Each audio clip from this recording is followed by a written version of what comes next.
Well, didn't that set the cat amongst the pigeons?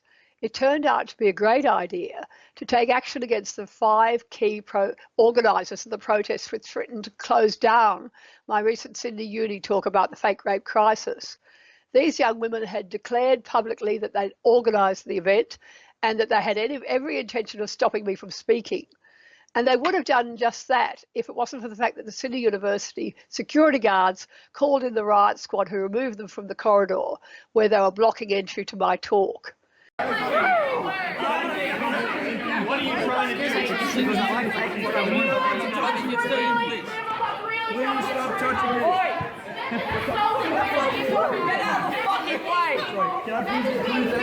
Just move. Yeah, I am. Thank you, sir. Cheers. Thank you. And now they found themselves named in my complaint to the university, which has agreed to investigate their numerous breaches of the Code of Conduct and Bullying and Harassment regulations. University lawyers will soon be interviewing our witnesses and will then present these young women with a notice of allegation requiring them to respond. These students and others like them have been disrupting talks on campuses for years, and it's really rare that anyone takes action against them. After years of dishing it out, they're outraged to find themselves on the receiving end. Look at Maddie Ward's reaction. She was the young woman who obviously was orchestrating the event on the night. Here she is blowing a kiss to me. Look at her being forcibly removed by the riot squad when they were brought in to protect us and to remove the protesters who were blocking the audience from reaching the venue. Maddie Ward certainly wasn't happy when she found I'd turned the tables on her. I'd posted on my Facebook page the details of the complaint I'd made to the university, which named her as one of the people responsible for the violent protest and asked the university to take action against her. Here's her response. Maddie has been very active in the last few weeks, speaking to various social media outlets, claiming it's an outrage that I've taken action against them. Along with Jessica Saeed, another of the women I name in my complaint, Ward wrote an article for The Guardian claiming my action was an infringement of free speech, interference by the state into the noble tradition of student activism. They boasted of the achievements of the feminist fight against sexual violence on campus, neatly sidestepping the fact that the Human Rights Commission survey failed to show there was any significant problem on campus other than unwanted staring, really low-grade sexual harassment. The authors claimed I couldn't expect to waltz onto campus without expecting a protest. But of course, there's a real difference between a protest, which of course is perfectly legitimate, and a violent, abusive mob preventing my audience from reaching the venue. Here Maddie is proudly tweeting that she did organise the whole thing, but she claims I wasn't prevented from speaking. Well, I was supposed to be talking to an audience of over 90 people who'd paid to attend the event. Ward and her motley crew succeeded in blocking this audience from getting into the venue, abusing and harassing them until the riot squad was called in to remove them.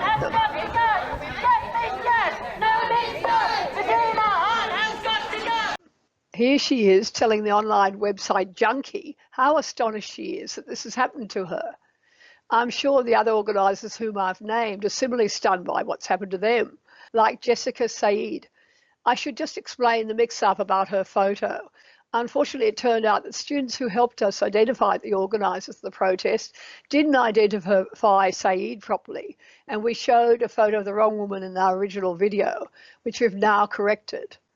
Here's the real Jessica Saeed, a very well-known activist who proudly took ownership of the protest against me in this student newspaper. Ward and Saeed have quite a reputation for troublemaking on any number of causes.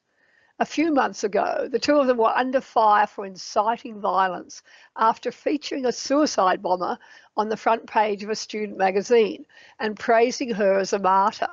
Ward has been in worse trouble. Last year, she was told she'd been suspended from the university for misconduct. Amazingly, she'd abused an anti-abortion group by showing them her tits.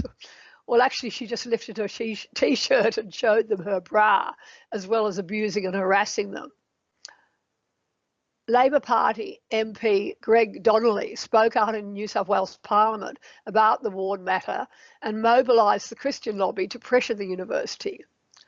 Of course, here too, Ward started playing the victim, speaking to BuzzFeed about how incredibly stressful it was to be subject to the misconduct investigation. She wrote a letter to Donnelly about the impact on her mental health, saying it triggered her depression and led her to fail a semester of her studies. Well, I said maybe she failed because she's far too busy causing trouble to actually do any study. Somehow, Ward got off that misconduct charge. Here's the final sentence of Ward's letter to Donnelly, where she announces the university decided there was no finding of misconduct. If anyone knows anything more about this, could you contact me, please? Lily Campbell, who's also known as Lily Rosebell, is also an activist who has a long history of taking on fashionable leftist causes, like fighting against the proposed Ramsay Western Civilization course. Here she is on ABC television describing the former Prime Minister Tony Abbott as racist. Hi, my name's Lily. I'm part of Disarm UCID and I'm a member of Socialist Alternative. The multi-billion-dollar Ramsay Centre for Western Civilization is offering millions to Sydney University to offer a Bachelor of Western Civilization. In the words of Ramsay Centre Board Director and infamous racist Tony Abbott, the proposed course is not merely about Western civilization, it's in favour of it. She's also worked hard to close down university colleges. Here she's railing against male college students as sexist psychopaths, ruling class young men rolling around in filth.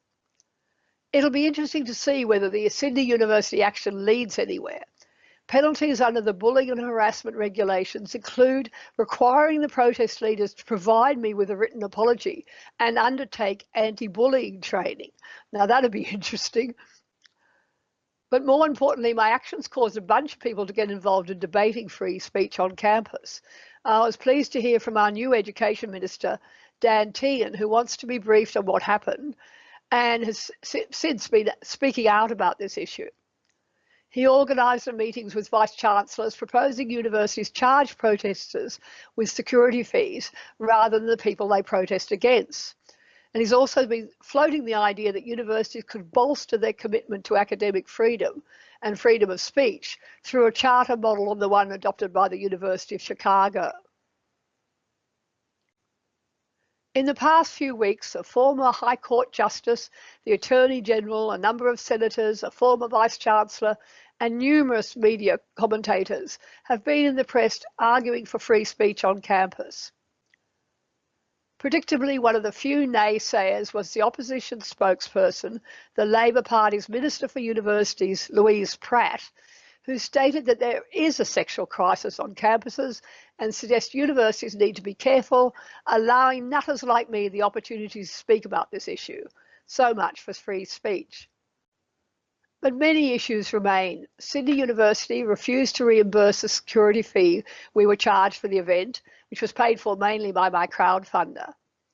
Vice-Chancellor Michael Spence claimed the security officers acted within their protocols, which raises interesting questions as to why the security guards were not required to ensure unruly students don't breach university regulations by bullying and harassing other students and members of the public like me.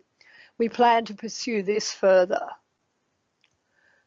While it's excellent that my university campus tour has prompted such debate on free speech, for me that's not the main game. I haven't yet achieved my goal of promoting proper discussion about the fake rape crisis, which is the reason the protesters are so determined to shut me down. The ferocious response of the protesters reveals the importance of this issue to the feminists who seek to force universities to get involved in trying rape cases, as has happened in America. And that's why it's really critical to take them on. I'm speaking out about this at every opportunity. Last week, I spoke at the Brisbane Liberty Fest conference on lies, damn lies, and campus sexual assault. I'd like to persuade some academics to host talks about this and maybe even chat to a few vice-chancellors down the track. But on a lighter note, I just heard from Milo. Some of you might remember I had a brief chat to Milo Yiannopoulos last time he was in Australia, and he promised we might get together and do a campus tour one day. Well, I'm busily involved in Take Back the Campuses here, and, Great. and I hope you'll come next year. And I would love to do some work around Australian campuses. because I get so many young men writing to me. Well, it sounds like we should do a joint tour or something. Yeah, I'd because love to. Sounds like we are on the same page. Well, this week he sent me a message to say he's loving my work, and he's promised we can do something together when he's back in Australia in December. Now, that would be a fun end to a very interesting year.